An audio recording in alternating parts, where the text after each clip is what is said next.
Our third week's lecture for the course of Psychology and Environmental Sustainability.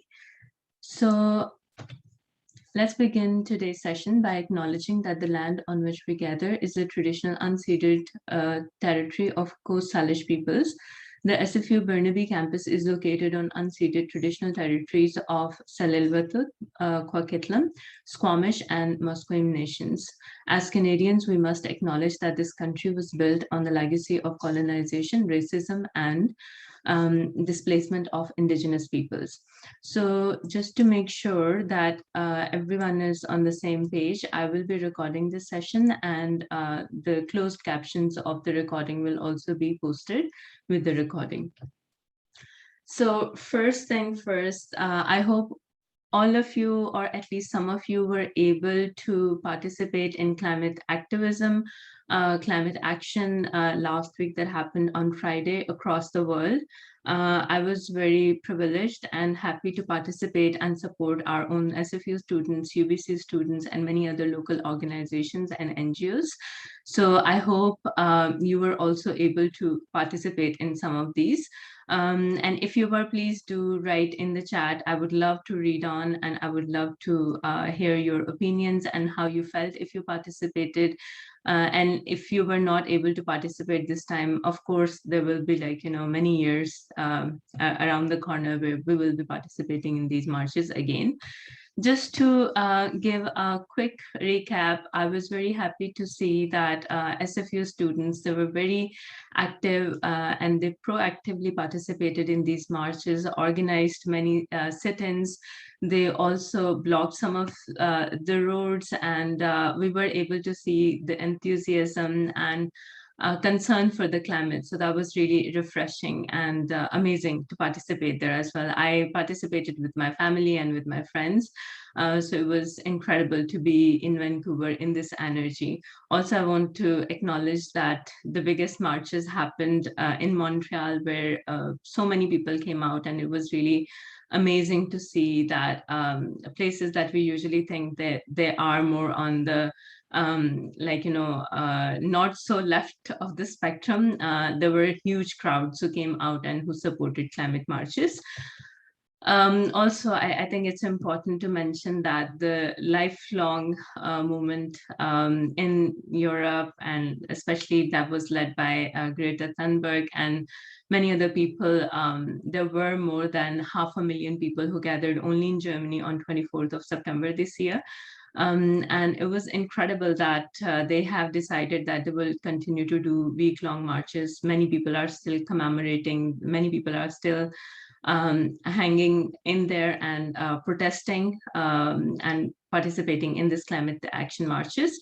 In Germany alone, there were more than 600,000 people who marched, and many of them, they're still continuing to march.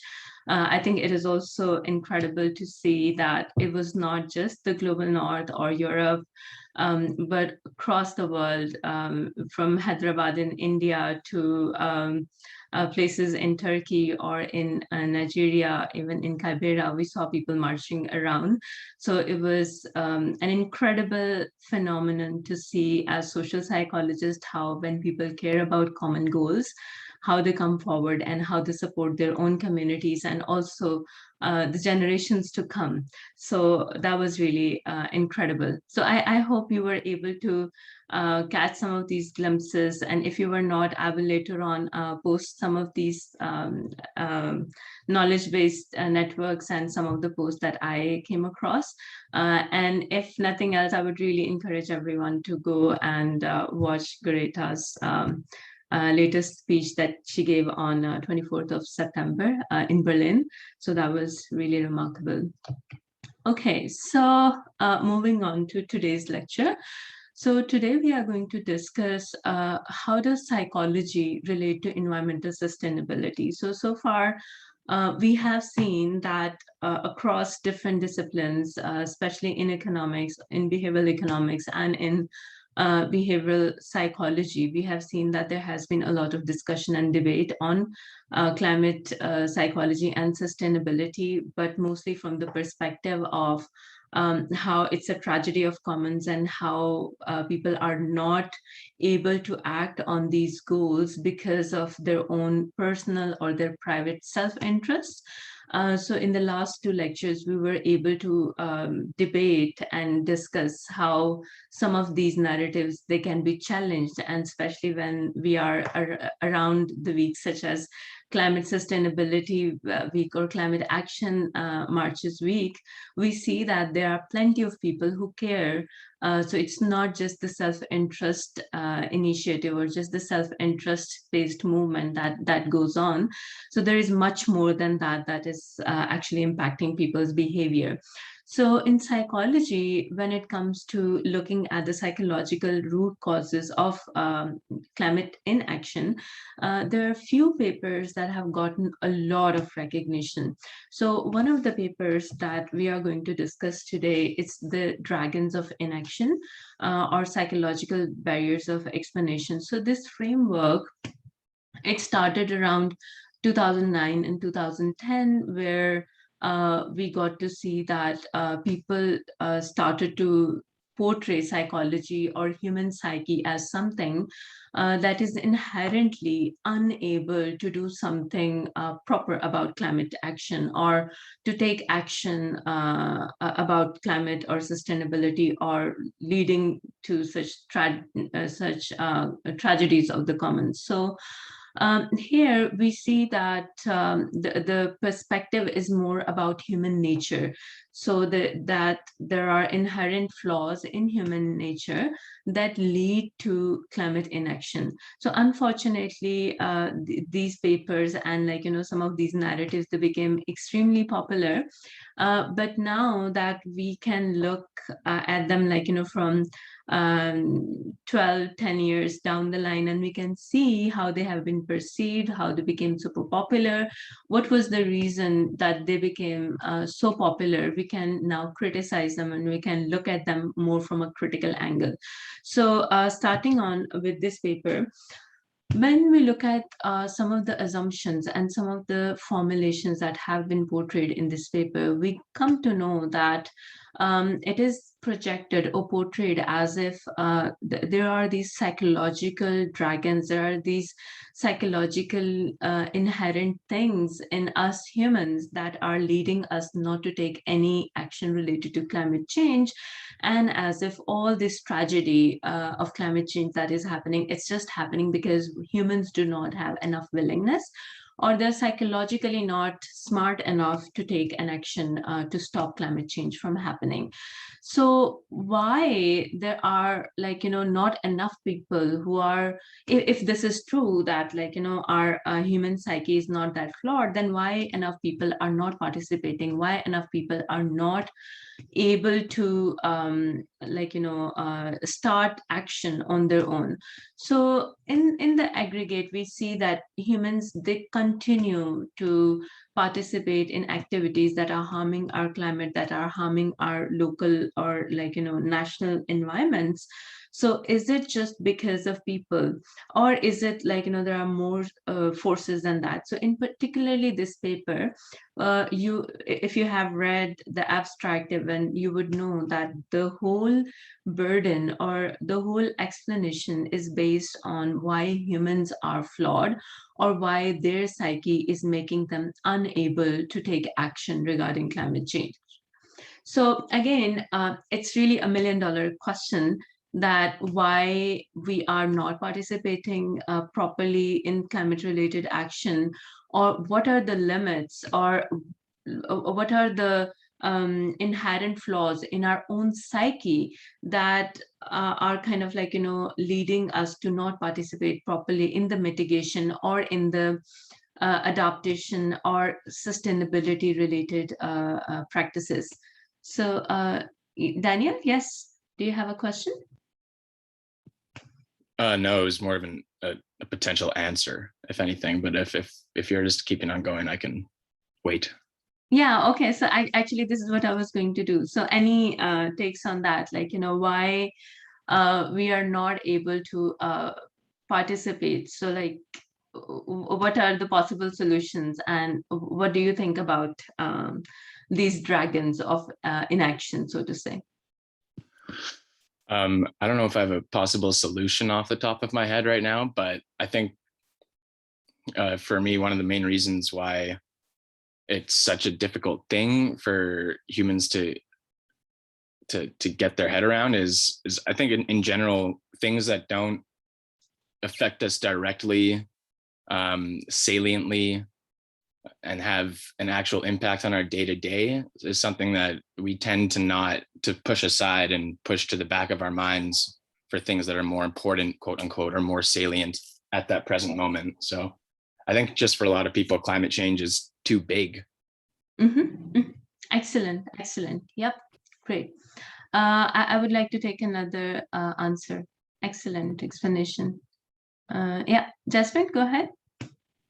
I think one of the other reasons why people might not take action is like they feel like somebody else is going to do it. So everybody has the mentality where it's like, oh, person A thinks person B will do it. Person B thinks person C will do it. And this kind of just keeps like going on, and where everybody's just kind of sitting, waiting for somebody else to do something. Because it's such a global problem. So it's like, okay, why is the responsibility on my shoulders, right? So until that mentality kind of persists, it's kind of hard to like actually be responsible to take action. Excellent. So this diffusion of responsibility is another reason that people usually do not participate. Excellent. Thank you, Jasmine. Jamie? Oh, I just sort of wanted to add to what everyone was saying. And I don't know if this is exactly on topic, but people are sort of hedonistic in nature. So everyone wants to consume. They don't want to reuse, recycle, do all these actions that would contribute to climate action.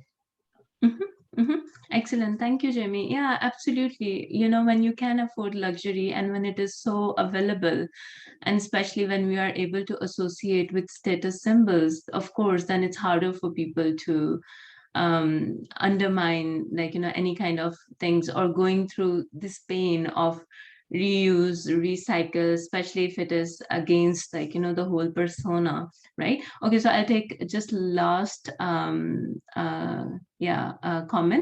Yeah, Ivana? Yeah, go ahead. Yeah. I find it really discouraging, you know, on an individual level. You can reduce, reuse, recycle, you know, go thrift shopping, do everything you can. But at the end of the day, it's these companies that are not being held accountable and corporations that are not following proper procedures. So it's kind of like you feel like your effects are very minimal compared to all the damage that they're doing. Excellent. Yeah, absolutely. So I think these are the conversations towards which I will steer towards the last or the second part of this lecture. So that's also the reason that I personally want to criticize and also support this narrative that these are not individual level dragons of inaction, but there is a broader question. Who is it who should be more accountable? Who is it who should be more responsible for all of this? Of course, our responsibility as civic or responsible individuals is that we protest or we march, or within our own small choices, we make sure that we are able to take action. But beyond that, when it comes to larger decision making, of course, we need to bring some shift, right? So as like, you know, for the last 1 week, we have been hearing these slogans about uproot the system. So we need to revamp the system, if not uproot it. So in that sense, I think it's really vital that we look at what is available for us to do, but also we go beyond just individual level narratives, right? So excellent. Thank you so much, everyone, for these really great conversations with which we have started this session. So moving on, when it comes to psychological barriers, for a very long time, at least for the last 10 years of research that we have done in social psychology or behavioral psychology, or even in economics or behavioral economics, we continue to see that researchers have mostly based their work on this narrative that it's all in the human psyche, and because of these psychological barriers, we are not able to take action.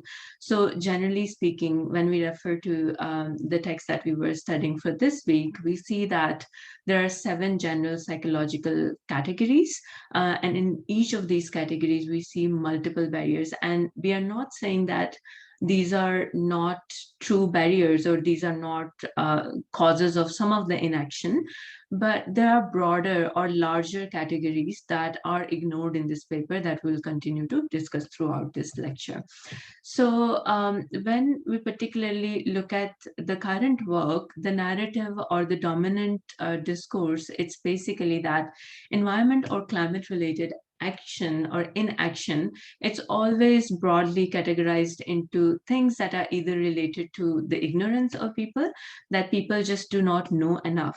So again, of course, in the world, there might be many places, nations, neighborhoods, or communities where people might be still suffering, but they might not have that much of knowledge base, or that much of that constructed or a formalized notion of what climate change is.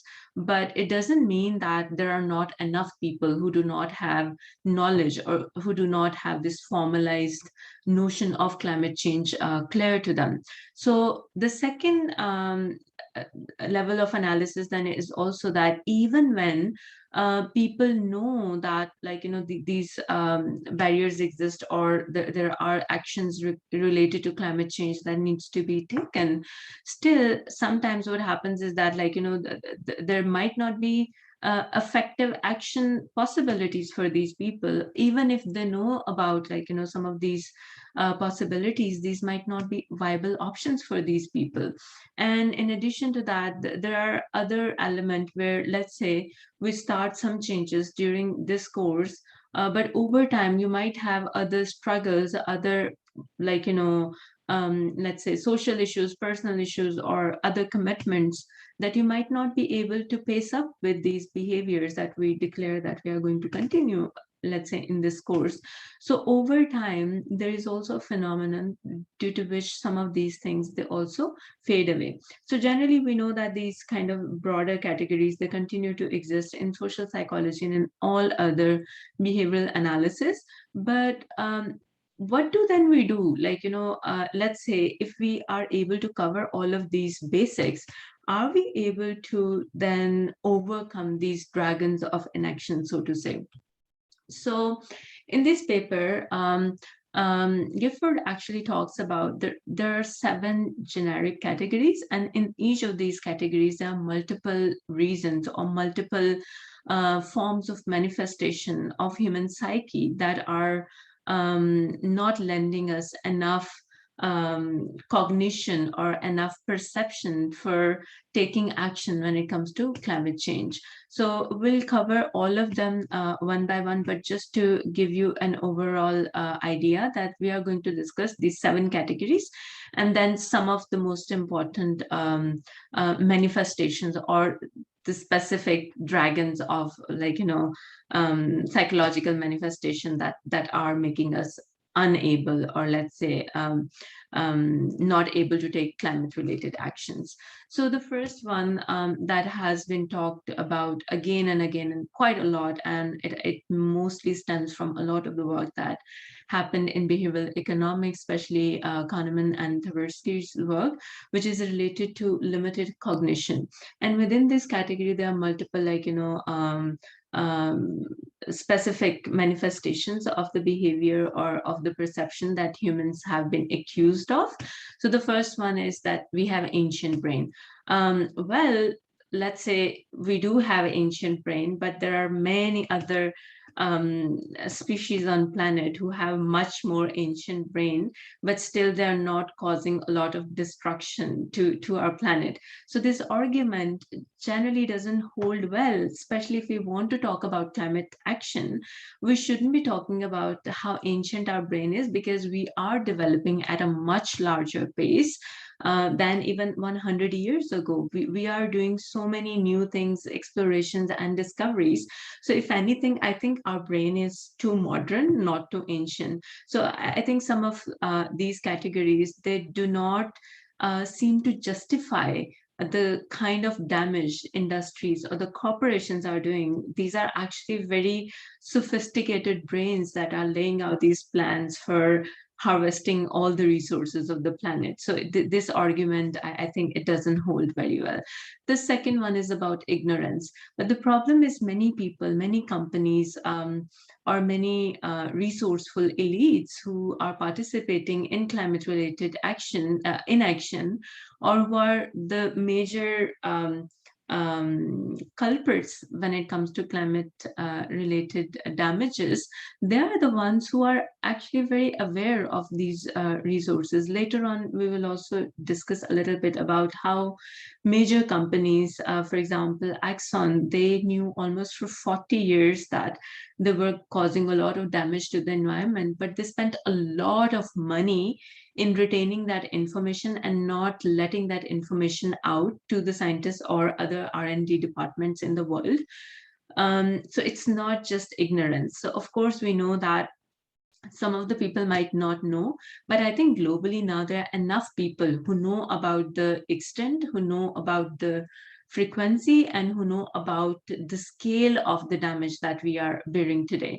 Another important component about ignorance is related to creating ignorance. So we have this sharp of brain that we are now able to create a lot of uncertainty among people.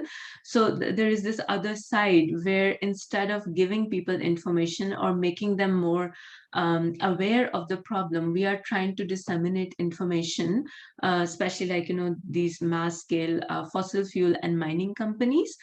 They tend to spend a lot of money in making sure that information such as like, how many people they employ, how much good corporate social responsibility related work they do. So all of that creates much more uncertainty or much more unclarity among people. So I think rather than calling people ignorant, there is much more of like, other side to this ignorance, which is creating or legit creation of such kind of contents that are spreading more uncertainty among people. And we know that in psychological research, when people are uncertain, of course they're not able to take action. So it's not that people are ignorant and that's why they do not want to take action.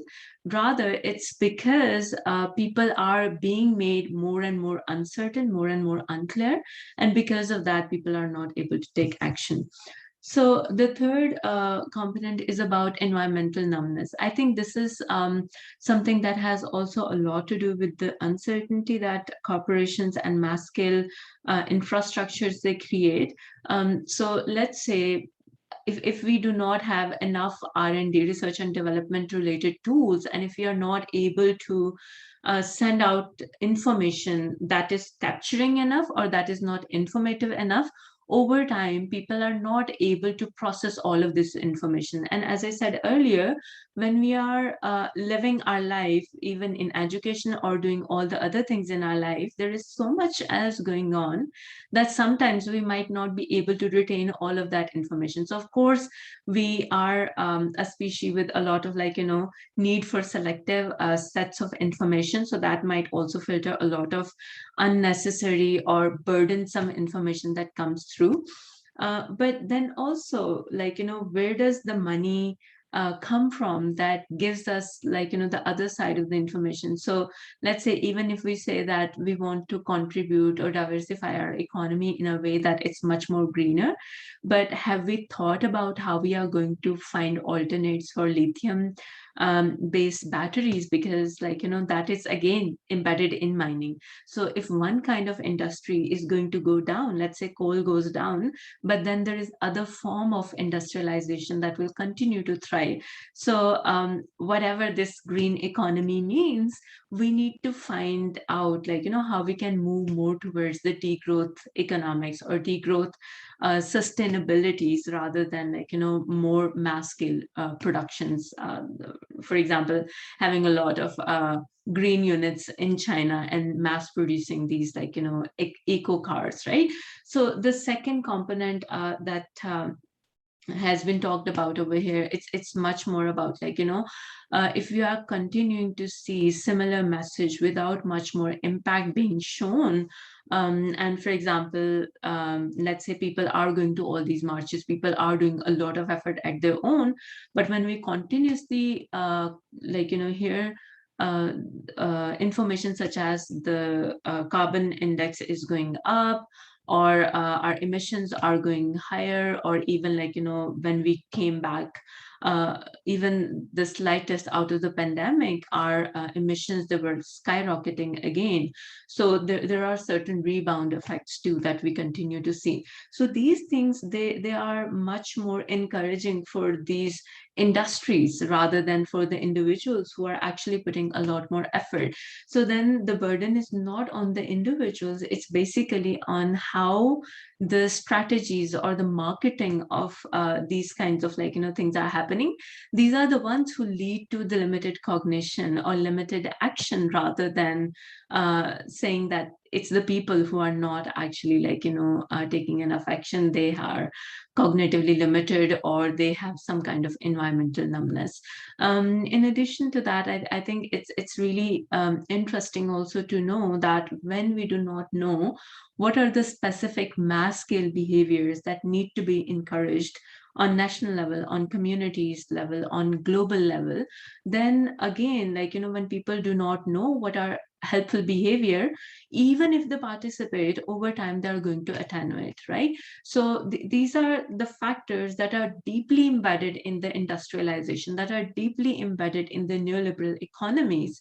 So rather than treating them as problems with us as humans, or problems with us as like, not smart enough species, it's kind of unfair.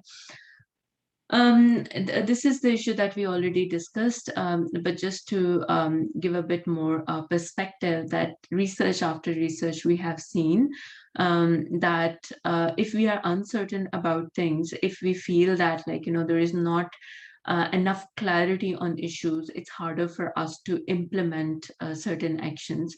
And I think another important component in this is that when researchers or scientists do any kind of work, we tend to explain or give reports in a sense that this is, let's say, 95% likely that people are going to take action and then this will happen. Or let's say 5%, there is still a likelihood that such a such thing will not happen. But with that, the problem is people who are climate change deniers, or industries that are putting a lot of so to say, certain information about the climate, about the environment, or environmental degradation, they tend to portray themselves as very certain people compared to us scientists. When we write, we talk about probabilities, and people are usually really bad when it comes to like, acting on those kinds of arguments, which are more about probabilistic terms. So in that sense, I think economics has done a great job in projecting how probabilities are not worthwhile, and that has a negative impact. But again, the problem is not only the uncertainty that our scientific work kind of like, portrays, not in a sense that we want to make sure that that uncertainty is there, but just because being scientists, we have to be very precise with the probabilities. On the other hand, like, a lot of research and development that is done by industries, they tend to portray themselves as extremely certain people. And because of that, like, it has a negative impact on people or their cognitions. Another component is about judgmental discounting. And in the beginning, we had this discussion that when people think about issues that are distant in past, when people think about issues that are not directly impacting them, they tend to think that, well, it's not that big of a deal. It's not that big of a problem.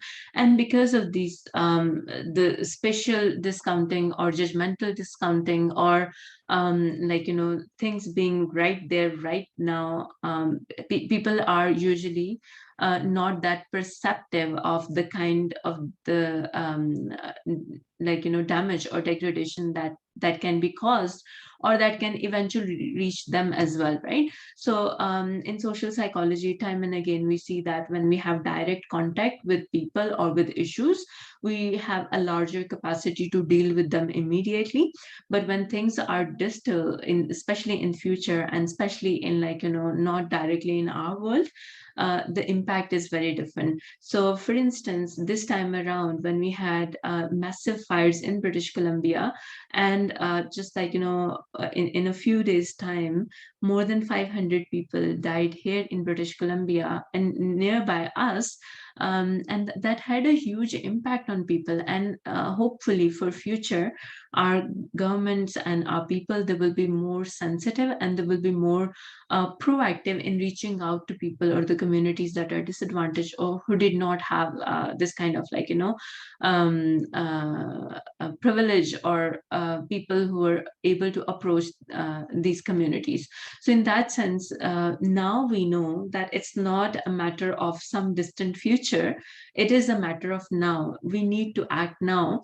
Then why people are not acting now? Because we have a lot of misinformation. We do have a lot of fake news that goes around, and from different social media portals, now we have even more probabilities of getting fake news or misinformation, or they create a lot more uncertainty that we used to have. So in that sense, if our governments are working with industries, if our provincial and federal governments, they are invested more in the industries than with the people, then of course we are going to see negative impacts, not because people are not doing anything on their individual or personal level, but just because there is a lot of climate related inaction from top down, not from bottom up. Another important component within the limited cognition is about optimism bias. So I think this is really interesting that we tend to think that over time we are developing all these cool tools that are going to save us from climate change. For example, we are developing all these interesting eco cars, or just thinking that, well, if we are able to survive through pandemic or many other things over time, we will have some things that will develop. For example, now we have new carbon trap technologies, and that have made many countries more hopeful than they should have been, because they are extremely expensive and they are also very intensive when it comes to consumption of fuel or running that machinery on its own. So in that sense, I think generally, of course, optimism is healthy, but when it comes to these mass scale outcomes such as climate change, these can be a bit debilitating for us. But again, I think another important counterpoint to this optimism bias is that if we are not hopeful enough, then how will we take action? So remember when we discussed the pathway from amotivation to motivation, if we are not convinced that our action will lead to some kind of change, then why would we fall for those actions, or why would we take those actions? So in that sense, I think it's not a limitation to have this kind of optimistic mindset, or having a little bit of this bias. But in this paper, at least for the larger discourse in psychology, we see that optimism or optimism bias is something that is negative, that is leading to more inaction than action. But I personally feel that and also I think we have seen in motivation research, and later this semester when we'll have a motivational psychologist speak about the climate related issue, you will see more clearly that there is a lot of research that indicates we need this optimism in order to take action, because if there is no optimism, it's just direct indication of amotivation. The last component in the limited cognition is about the perceived behavior control. and the self-efficacy. I think this is something that should not be a like negative component of cognition, or it should not be a dragon of inaction. I think perceived behavior control and the self-efficacy, it's something that also drives action. As I said in the last point, if we do not have the self-efficacy, if we do not have this element that we are able to control, we are able to make a contribution, and we have a role in doing so, then we are not going to be able to take action. So I genuinely